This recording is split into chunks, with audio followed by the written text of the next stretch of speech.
안녕하세요. 김선민입니다. 오늘은 웨스트민스터 소요리 문답 8번째 시간 하나님의 창조와 섭리, 그중 창조에 대해서 나눠보도록 하겠습니다. 오늘 읽을 문은 8문과 9문입니다. 제가 읽고 답해 보도록 하겠습니다. 8문. 하나님은 자신의 작정을 어떻게 이루십니까? 답. 하나님은 자신의 작정을 창조와 섭리를 통해 이루십니다. 9문. 창조는 무엇입니까? 답. 창조는 하나님이 능력의 말씀으로 엿새 동안 아무것도 없는 데서 모든 것을 만드신 것인데 이 모든 것이 매우 좋았습니다. 오늘의 말씀 창세기 1장 1절입니다. 태초에 하나님이 천지를 창조하시니라. 아멘. 아멘. 네, 이제 나눠보도록 하겠습니다.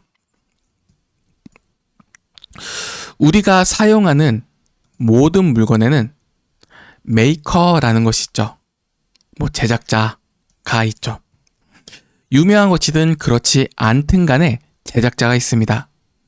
그렇다면 우리 사람들이 만든 물건들을 잠깐 다 없애봅시다. 신발도, 자동차도, 집도, 가구들도 다 없애보면 이 우주는 무엇이 남을까요? 지구, 태양계, 은하계와 하늘과 공기, 물, 흙, 하늘과 육지와 바다, 그리고 모든 곳에 사는 생명체들만이 남지 않을까요? 그러면 세상에 존재하는 이런 우주 만물들은 과연 누가 만든 것일까요? 나는 누구일까요? 오늘 소개의 문답은 이에 대한 해답을 줍니다. 우리가 성경의 맨 처음 책인 창세기의 처음만 열어보면 놀랍고도 위대한 기록이 시작됩니다. 그 말씀이 무엇입니까? 태초에 하나님이 천지를 창조하시니라. 이 광대한 우주, 그리고 지구, 그리고 지금의 이 지구 안에서 생명체가 존재할 수 있는 것은 하나님께서 창조하셨다라는 그 시작점이 분명히 있었죠. 나라는 존재, 나의 정체성, 나의 과정과 나의 시작과 과정과 끝까지도 하나님 안에 있다는 것입니다. 그러면 우리는 하나님의 창조를 믿는데 하나님의 창조에 대한 불신자들의 견해는 무엇일까요? 많이 듣겠죠? 우리는 이러한 놀라운 일이 하나님께서 행하신 것이라 믿고 있습니다. 그런데 성경을 하나님의 말씀이라고 믿지 않는 사람들은 무한한 지식이나 능력이 있는 하나님이 없다고 가정하기 때문에 태초의 시작에 대해서 지금으로부터 130억 년 전에 우주의 폭발이 있었다라는 이야기로 시작하곤 합니다. 그 계속적인 폭발 끝에 45억 년 전 지구도 생겨났다라는 것이죠. 그리고 시간이 계속 진행되다가 지금부터 38억 년 전에 아메바 같은 작은 원시 단세포 생물이 지구에서 출현하게 되고 이 단세포 생물의 진화를 거듭하다가 300만 년 전 인간과 흡사한 무엇이 생겨나게 되었고 그렇게 진화를 거듭해 지금의 모습이 되었다라고 합니다. 그런데 실질적으로 사람들이 건설했던 고대 문명들이 처음 시초가 논밭을 일구어 모여 살기 시작한 흔적들이 6,000년 이상 거슬러 올라가지 않는다라는 사실도 아셔야 됩니다. 하나님이 계신다라는 것을 믿고 싶지 않은 사람들 때문에 이런저런 설명들이 나오고 이런저런 반론들이 나오게 된 것이죠.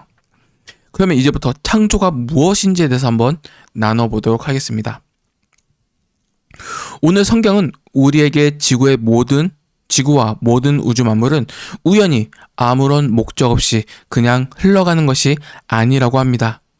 하나님께서는 이 우주 만물을 창조하셨다고 분명하게 선언하십니다. 그리고 하나님의 창조에는 3가지 특징들이 있습니다.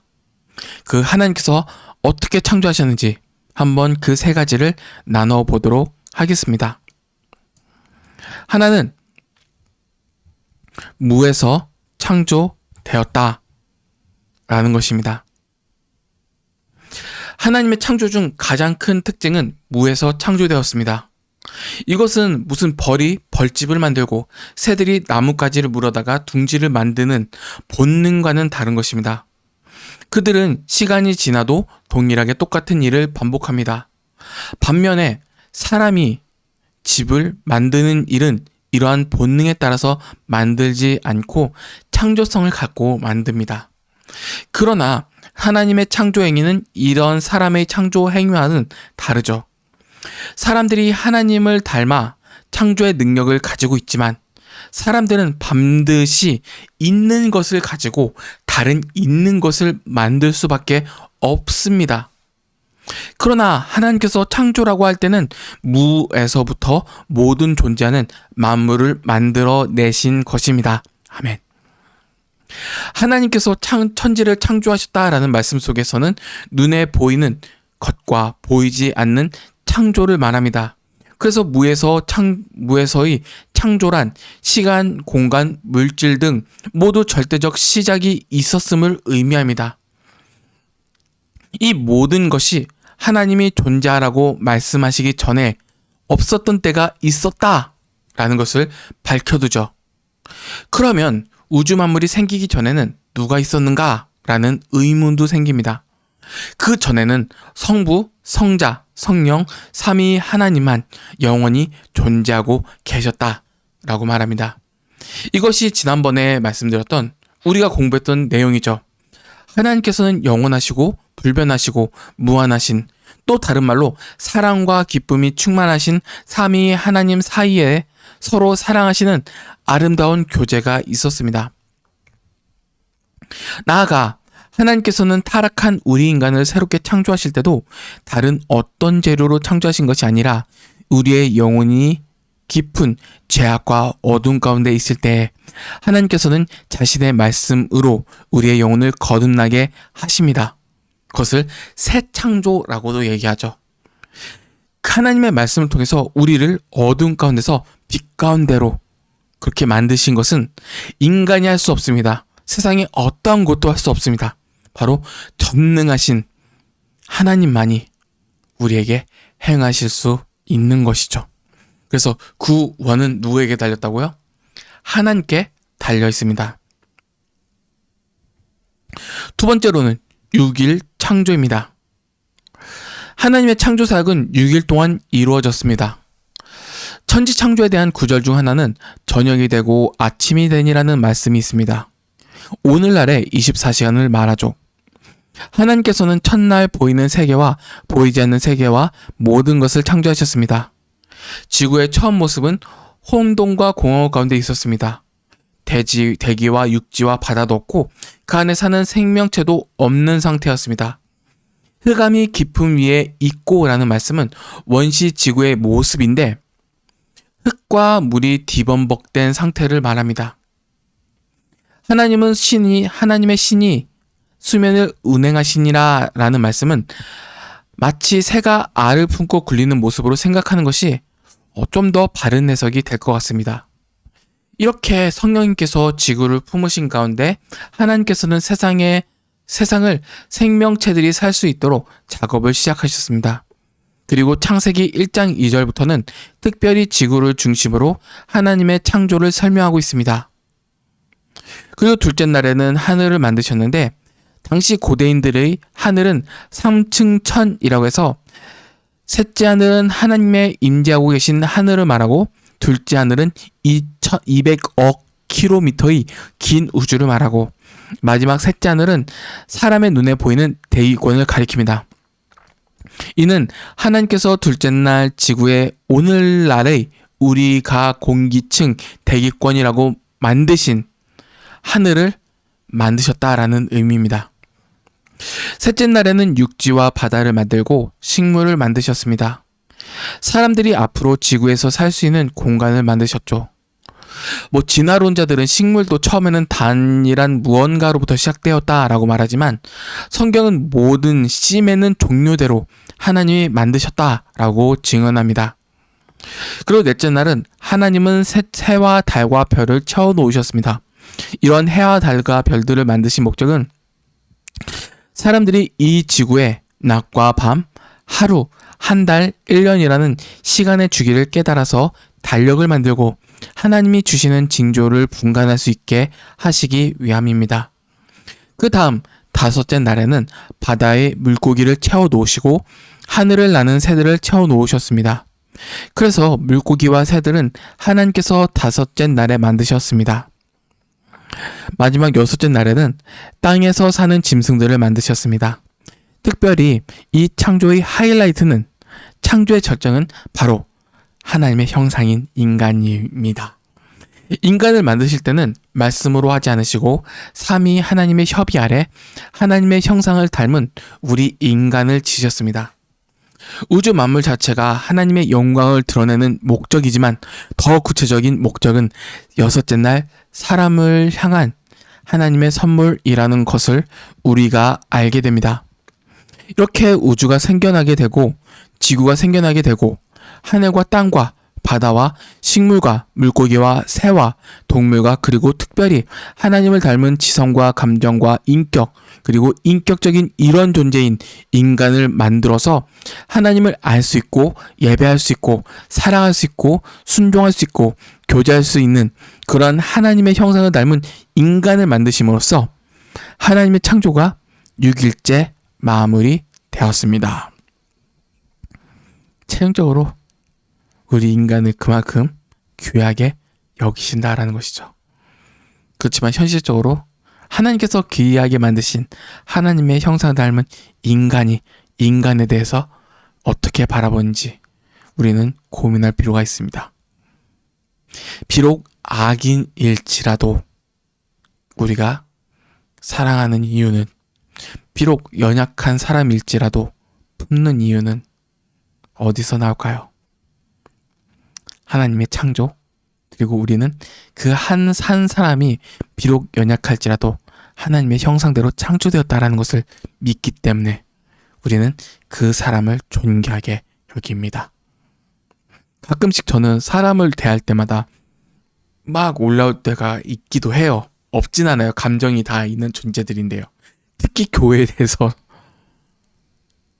어느 교회 소식 들고 저쪽 목사님이 나쁜 짓 했다. 또 대면했는데 악행을 하는 목사님이 계시다. 올라오죠. 최종적으로 하나님께서 심판하시겠지만 동시에 선하신 분들이 핍박받는다 라고 하는 소식도, 그건 여기서 하는 말이 아니고, 그럼에도 불구하고 악한 것을 보고 좀 악한 그 죄에 대해서는 당연히 얘기하고 전하고 싸워 나아가는 것이 당연해요. 왜냐하면 그 한 사람이 귀하기 때문에 하나님의 심판대 앞에서 칭찬받길 바라야 되는 것이죠. 그리고 더 나아가서 우리가 어떠한 부족한 사람일지라도 울고 품을 수 있는 가장 큰 원동력, 나를 괴롭히는 사람일지라도 고통스럽게 하는 사람일지라도 끝까지 사랑할 수 있는 가장 큰 원동력, 하나님의 형상대로 창조하셨다는 그것이 기초예요. 이웃사랑은 거기서부터 시작됩니다. 그리고 이 기틀이 무너지면 하나님을 사랑하고 이웃을 사랑해야 될 그 이웃사랑에 대한 근거가, 그 기초가 완전히 다 깨지게 되죠. 네, 마지막 나눠보도록 하겠습니다. 선한 창조입니다. 창조의 세 번째 중요한 특징은 이렇게 무에서 유를, 그리고 일주일 동안 만드신 모든 창조물이 하나님이 보시기에 좋았다라는 것입니다. 성경에는 창조의 날마다 하나님이 보시기에 좋았다라고 말합니다. 하나님께서 만드신 이 우주 만물의 모든 물질까지도 포함해서 처음 하나님이 만드실 때 다 완전하게 좋게 만드셨습니다.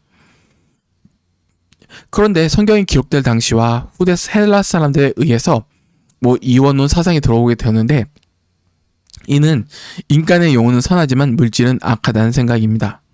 그래서 이와 같이 하나님께서 만드신 우주 만물 가운데 한 부분은 좋은데 다른 한 부분은 원천적으로 나쁘다라는 생각을 하게 되었습니다. 이러한 사고의 기초는 로마 카톨릭이 심하죠.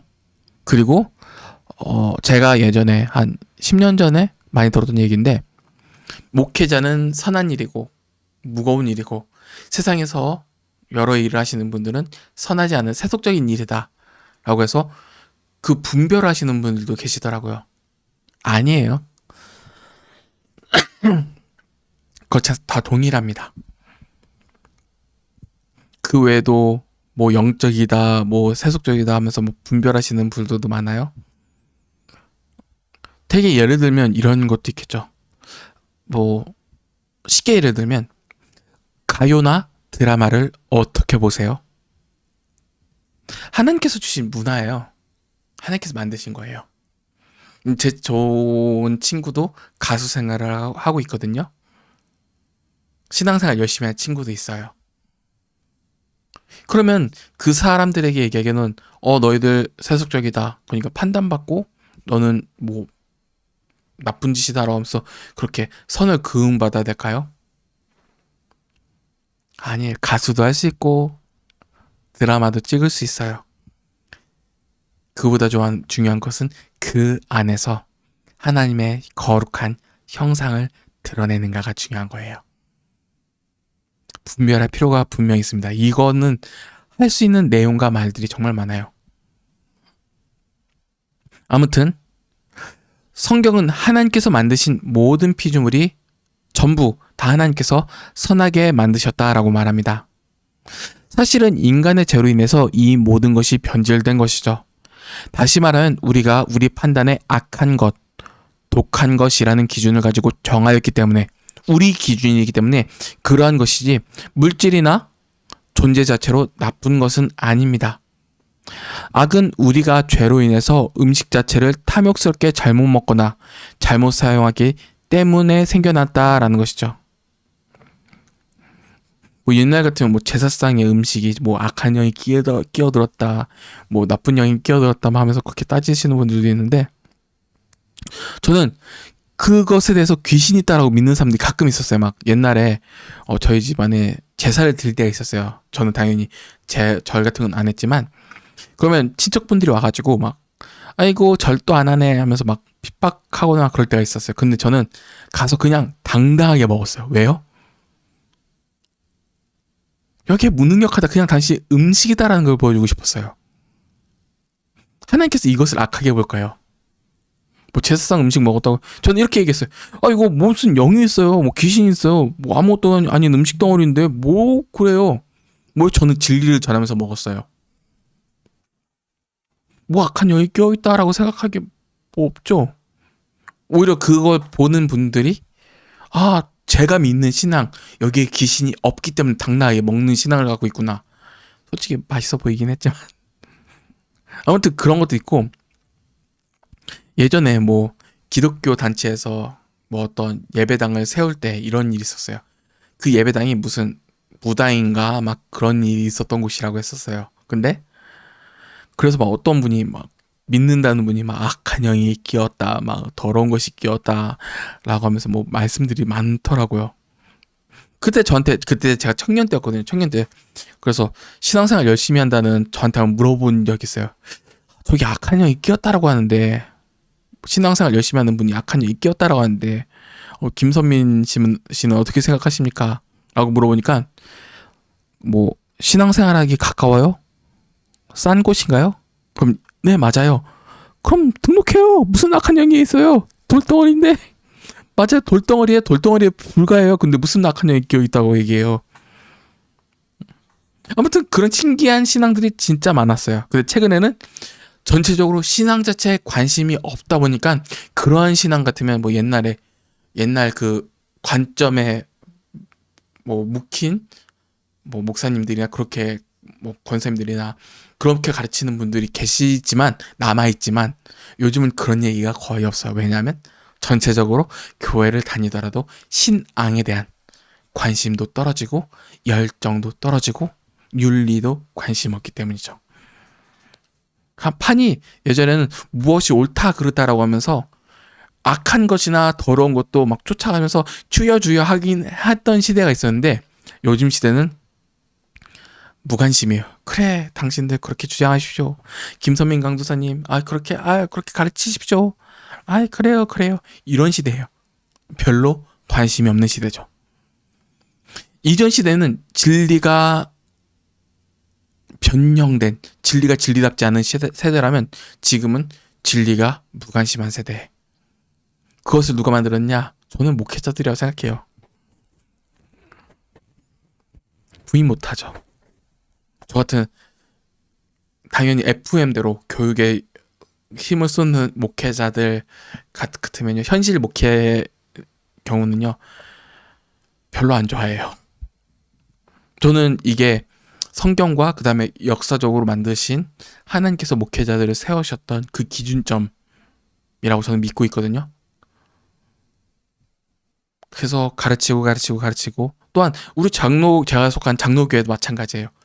목회자가 교육하지 않으면 교회 자체가 뭉개지는 구조로 되어 있어요. 반대로 교회를 다시 세울 때 목회자가 하나님의 진리를 미친 듯이 가르쳐야만 무너졌던 교회가 다시 세워지는 그런 체계로 됐어요.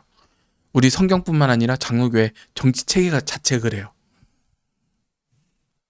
근데 이것이 무시당했죠. 제가 좁은 시각으로 경험했지만 현실에서도 많은 교회가 무너져간다는 소리를 듣는데, 다시 세워진 교회의 특징 같으면 목회자들이 미친 듯이 가르쳤어요. 신방 당연히 중요해요. 저 신방도 당연히 되게 좋아하고 권사님들과 만나는 거 당연히 중요한데, 우선권을 어디에 두었냐라고 물었을 때는 당연히 교육 쪽에 온전히 집중해요. 그리고 깨어난 성도들이 일어서서 교회를 다시 세워져 가는 것. 제가 본 교회가 새 교회인가 그랬어요. 거의 대다수 망하고 거의 대다수 어르신 분들께서 섬김이 많이 부족해지시고, 동시에 중년층들이 싹 떠나가죠. 막 목소리 높이시는데 경험 존중하지만 존중하는 가운데서도 그 경험이 정확하게 말씀드리면 진리와 우리 장로교회법도 안 맞고, 진리도 모르는 경우가 거의 많고, 장로교회법도 많고, 겸손함이나 섬김이었고, 고개 숙인 것도 없어요. 어른이라면 겸손으로 어른이라는 것을 증명해야 되는데 그런 게 없죠.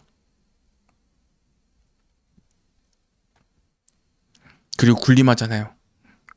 군림하는 동시에 그 권력을 쥐고 있는 동시에 중년층들이 빠져나가고, 중년층들이 보는 어른이 그거니까요. 신앙생활하면 저렇게 명확하게 중년들 분들의 어른이나 아니면 보편 인간의 시선으로 봐도 정말 추해 보이는 모습이 정말 많이 보여요. 그럼 어떻겠어요? 어른의 모습은 숙이는 거예요. 그리고 받아주는 거예요. 귀 기울여서 들어주는 거예요. 그보다 직분자의 가장 큰 우선권은 진리를 아는 것부터 시작해요. 이게 없으면 교회가 설 수 있는 기초가 안 만들어져요. 딴 소리가 많아졌는데 아무튼 지금은 죄로 인해서 우주에 많은 악과 죄, 질병이 들어왔지만, 우리 인간의 잘못된 범죄로 생긴 이 모든 일에 대해서 하나님께서 장차 새하늘과 새 땅을 만드시게 될 때 우리를 구원해 주실 뿐만 아니라 모든 피조물들이 회복될 것을 약속해 주셨습니다. 나는 그래서 믿습니다. 다시 좀 딴 데로 돌아가지만, 교회에 있으면서 괴롭거나 좀 뒤집혀질 일들 진짜 많겠죠. 목회자들이 같으면 특히 진리를 알면 알수록 이게 더욱더 뚜렷하게 보여요. 모르면 선악을 분별 못해요. 진리를 알면 알수록 더욱더 뚜렷하게 보여요. 저건 악한데 저건 죄인데 왜 저렇게 당당해질까? 저렇게 하면 안 되는데. 그러나 저는 믿어요. 반드시 그 애는 끝이 있다라는 거. 그리고 하나님께서 분명히 회복시켜 주실 거라는 거. 그럼으로써 우리는 하나님께서 만드신 모든 세계를 보면서 감사함으로 잘 사용하고 하나님의 능력을 찬양하고 이러한 하나님의 위대한 능력을 기리며 감사, 송축, 예배를 해야 됩니다. 이러한 창조의 은혜를 깊이 맛보고 감사하시는 저와 여러분들이 되시길 주님의 이름으로 간절히 바랍니다. 네, 이만 마칠게요.